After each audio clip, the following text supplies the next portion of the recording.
Welcome, Mrs. Cacho. Good to have you. Your book is called Slaves of Power. Who are the slaves and who's got the power?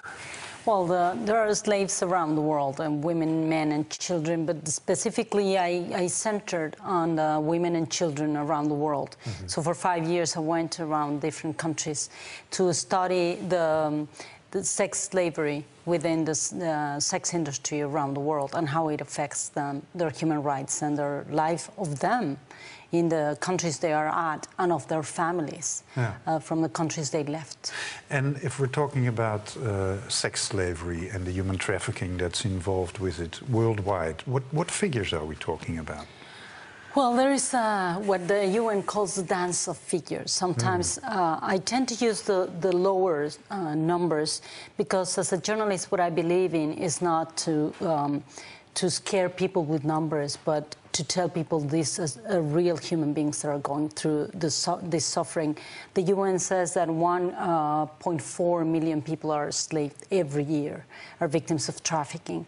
But now we have the Department of State of the United States of America saying in the last TIP report that almost 25 million people are within the world in suffering of slavery in different ways, of labor and sexual and other types of slavery, like domestic slavery and marriages, forced marriages. But so at least on a yearly basis, 1.4 million women and children, conservative estimate.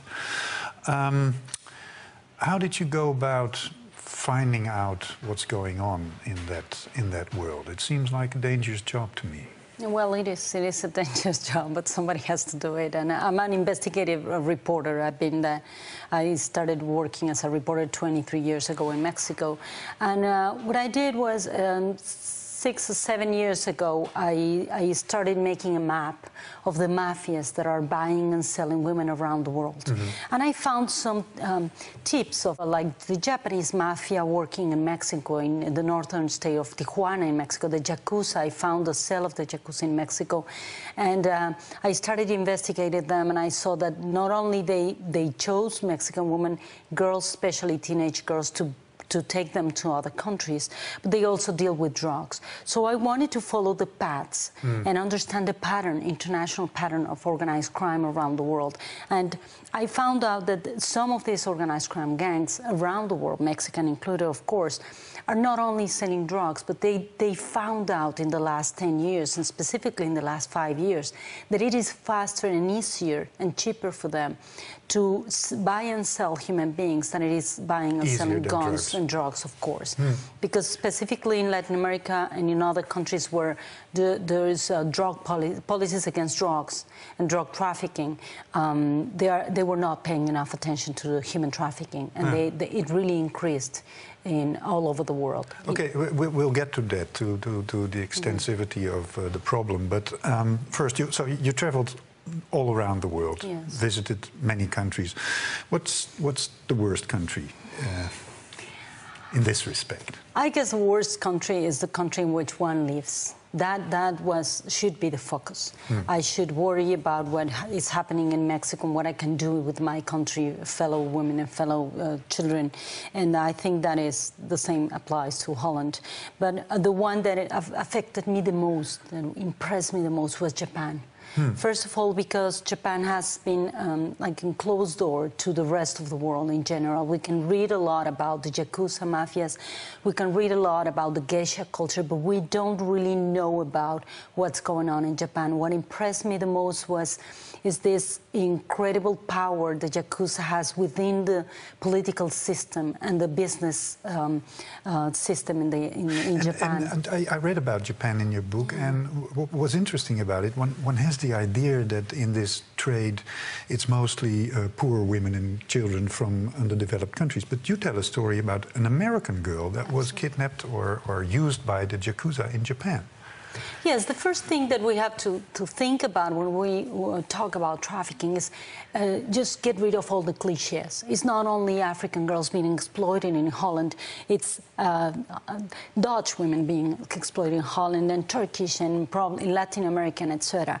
So in Japan, what happens is not only Colombian women. I interview Colombian young women in Japan that have been trapped, Mexican, American, of course, Japanese teenagers. But the thing with Japan that amazed me the most is how the culture of the mafias and link with the police and some part of society that is denying the issue are creating this glamorization of teenage and child prostitution.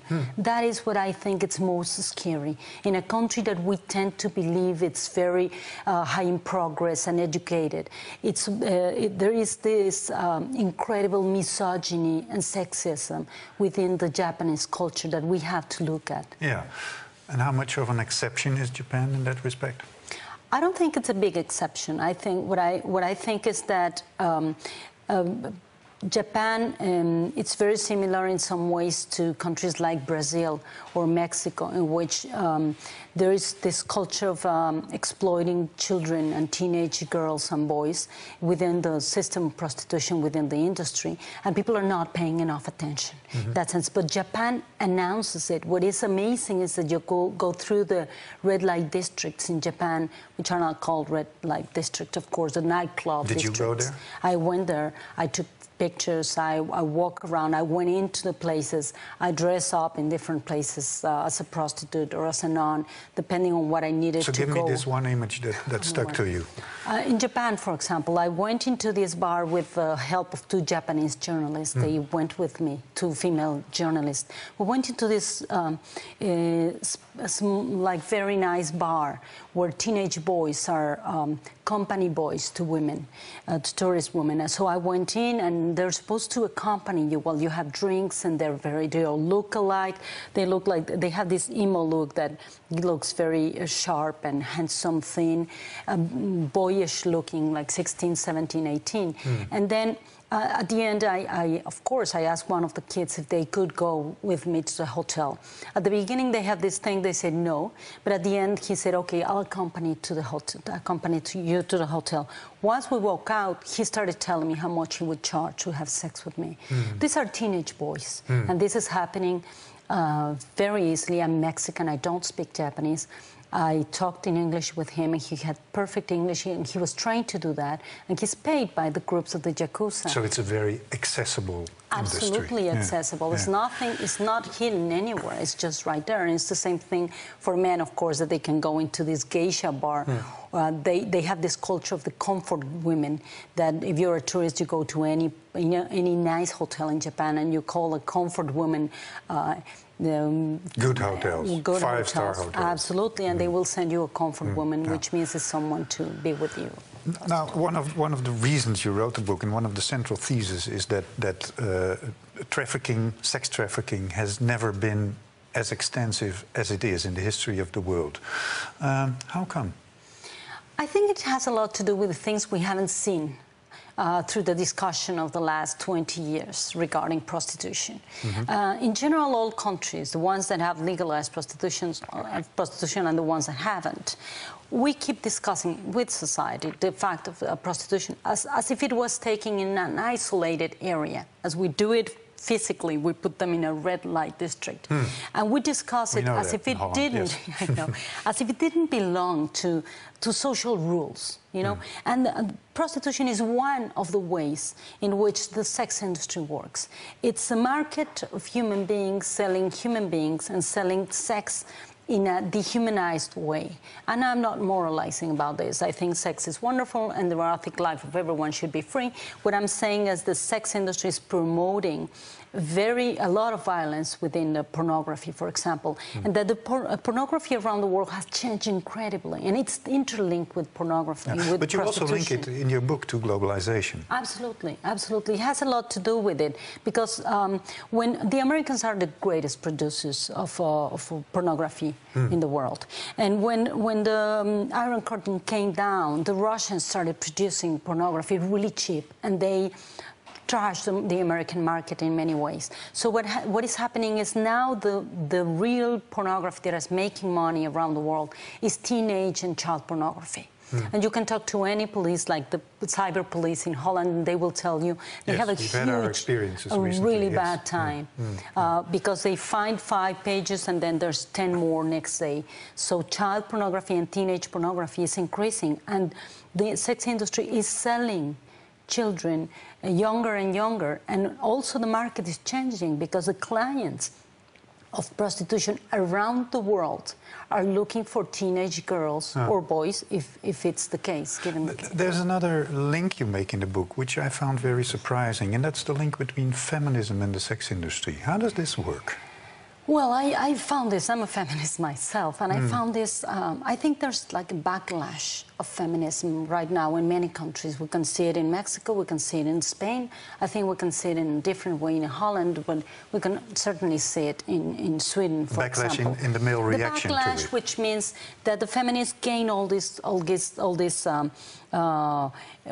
rights of women and the right to be in certain places, and all of a sudden we didn't truly impact the men in the world. Some men individually changed their view of women, which is great, but the men didn't act as a collective group to impact on the other men that still are very sexist and very misogynist. So violence against women did increase because of this reaction? Absolutely. I will give you a very quick example. In Spain, the laws are incredible for women. Women have gained a lot. And all of a sudden, femicides or assassination of women are increasing incredibly, and the government doesn't know what to do. It's the husband and ex-husbands that are killing the wife because they are going to the judges to get a divorce. So it's all these millions of men that never agree. It wasn't, feminism didn't push a social pact between men and women. It's just women gain the rights, our rights. And all of a sudden these men are just coming back with a vengeance. But there's an even more astonishable link that you describe. You say that the feminist idea of liberation, sexual liberation of women, is in fact promoting prostitution. How does that work? In some cases I find that. I have really good friends or teachers of feminism that I admire around the world that I interviewed regarding prostitution. And what they say, they are arguing that it's just a way of working, you know. It's like one of them answered something very, very strange to me. She said, some women work with their hands, some women work with their brains, and some women work with their vaginas. And I thought, this is absurd, because it's not like a part of your body can separate from the rest of your body, from your emotion, from your integrity, and prostitution has a lot of violence within it. I interview hundreds of prostitutes around the world, and women and girls that are trafficked. And I can tell you for sure, I mean, it's not my imagination, it's what they say. Most of them have been living different kinds of violence, and the ones that have normalized violence live violence since they were children. So you think there's no such thing as a woman that chooses for prostitution and does it from free will and sees it as a job? I do think there are, absolutely. But I think it's like 1 or 2% around the world. It's these women that are very, that are in a protected environment in such a way that they really can decide to go in and out of this situation, that they decide if they want to be with certain clients or not, and they set the rules. But from the 2% around the world, 98% are being enslaved. And then that's when you decide that what is better for society, if you save the 2%, you know, or rescue the 98%. What I'm saying is we have to look at the other percentage. What you're also saying is that this madness, you say, of sex trafficking, sex industry, could not go on without the complicity of state and society. What exactly is the complicity of the state? And does it go for all states in the world? Absolutely. It goes for all states. I know that some countries are more corrupted than others. There's corrupted politicians and immigration agents and policemen everywhere around the world. Some countries have very little, some countries have huge amounts of corrupted civil servants. But it couldn't happen. I will give you a quick example of Holland.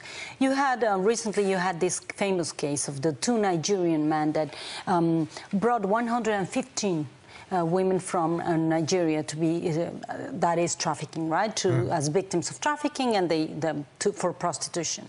Some of this couldn't have happened without the complicity of certain civil servants. No way 2 guys could bring 150 women at the same time, right? So it happened. And when you're saying we do have corrupt officials at Schiphol Airport everywhere. or whatever? Everywhere. There's probably a couple.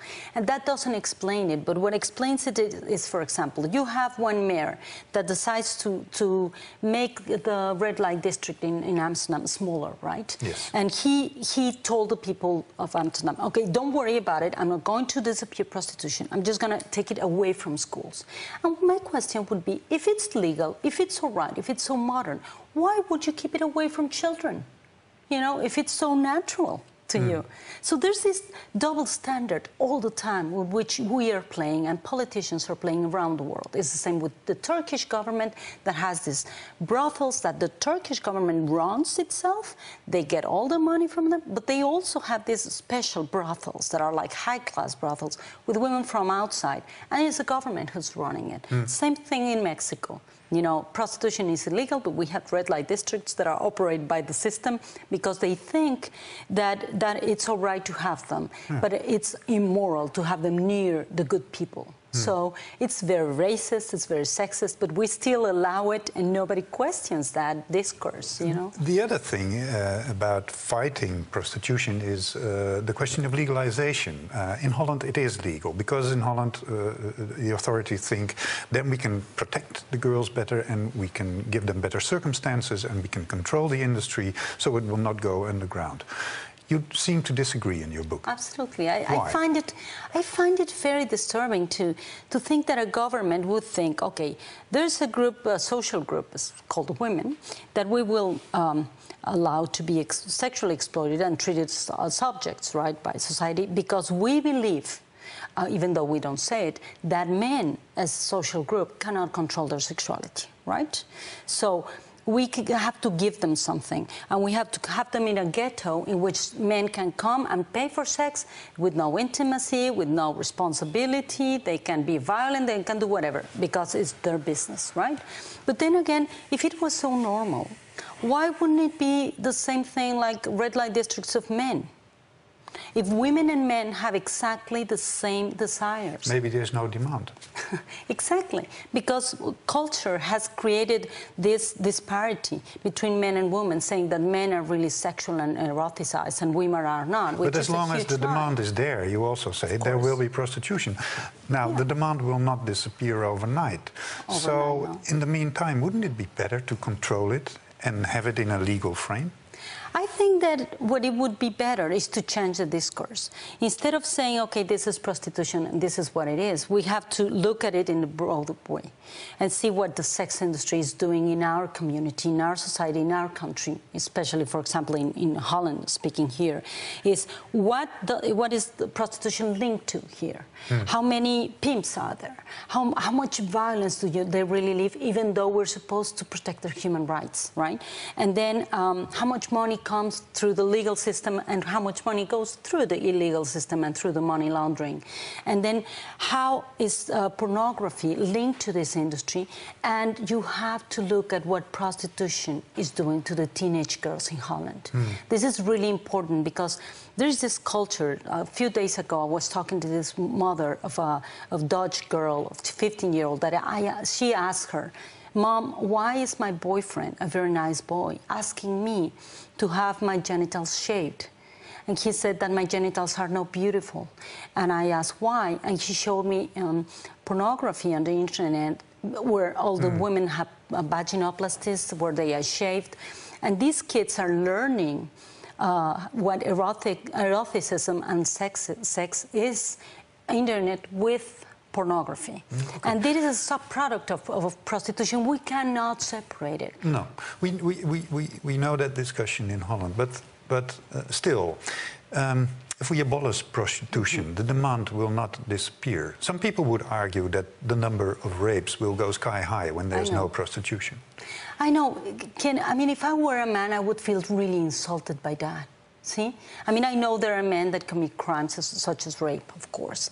But saying that most men that pay for sex with prostitutes would become rapists because they don't have control over their sexuality. Maybe not most, but... But a lot of them, do you think so? And then, I don't know. If listen to me, if that would be the truth, if that would be a hypothesis, then it means that they exercise violence with prostitutes. Why would you have prostitutes in a ghetto with men that would be able to become rapists if they didn't have that? Because they are raping prostitutes. So we are saying it is okay to have ghettos of women that are being raped every day by these men that we control. And it's a controlled market of humans, which I find absurd. And I see an example that is working. We haven't seen enough proof, but I think we've seen a little proof. Which is? Sweden. The Swedish model. Where clients are prosecuted. Yeah, I went twice to Stockholm. I talked to some of the women that were in prostitution and now have other options, and they're really happy with it. Except for one woman from Africa that was really angry that she was taking, you know, her clients were being taken away. The rest of them were ecstatic that they had other choices, real chances and possibilities of doing something else with their life. So what does that tell you? So the prosecution of clients is a key factor, you think? Of course, because this message they are sending to men that are clients or potential clients are, okay, listen, you guys, there's a whole world full of men and women, half of half, right? You have to learn new ways to relate to women. Inequality, new ways to understand how to build intimacy with women. I'm not talking about love, but erotic intimacy, right? To establish this. We have millions of women around the world that want to have sex, and they can't because they don't find men to have sex with. This is absurd, but it's true. So what's happening with this man? We have to teach men. Men have to learn how to establish it. Is that number one on your priority list? I think it is. We have to teach kids, boys, little boys. Feminism did a great job with girls. We taught them they have rights. They have the right to appropriate their own body and their sexuality and their erotic life. Now it's the turn to teach the boys to be better human beings, not to be rapists, to teach them how to get into equal relationship with women. And I think that's what we should focus on instead of saying this is a moral panic issue and we should, you know, keep the women in the ghetto. It's just destroy the ghettos and change your view, social view, through education and public policies regarding equality and the relationship between men and women, and have a really good sex education that includes how to build intimacy, how to build an erotic discourse that has no violence in it. Because it's like we just settle for the worst. It's like we're settling. I mean, I'm happily married. I've been involved with men that are really nice, that would never hurt a woman. So why not? Why can this man be an example to the rest of the men? Let's end this conversation in a hopeful note. What's the most hopeful story in your book? I think it is all the women that have gone through hell and back from trafficking. Most of them are learning the lesson, and they are teaching other girls and women not to get into trafficking. They are giving them tools to learn on one hand. And the other thing that is amazing, it's all the men that are all going all through the world, learning about trafficking and understanding that they have to stop it themselves, not only by rescuing the woman, but by rescuing the men that are not seeing the harm they are causing to women around the world. Yeah. And about yourself, how hopeful is your situation? Because you were in big trouble because of your last book, which was about child pornography. How's your security situation at the moment? Yeah, well, I just recently, a month ago, got a really bad death threat. And yeah, of course, one of the leaders of one of this child pornography gang was sentenced a couple of weeks ago for 112 years of jail for child pornography, which is a historical sentence in Mexico. And he said he's gonna kill me because he got a sentence. So it's quite unsafe, but I take so can you walk the street in Mexico? Not easily, but I do have a lot of take a lot of security actions all the time, and my family too. But I think that it has to be done. It's effective, you know, it's working. So that's why they're angry. Okay, Lydia Cacho, thank you very much for this conversation. Thank you.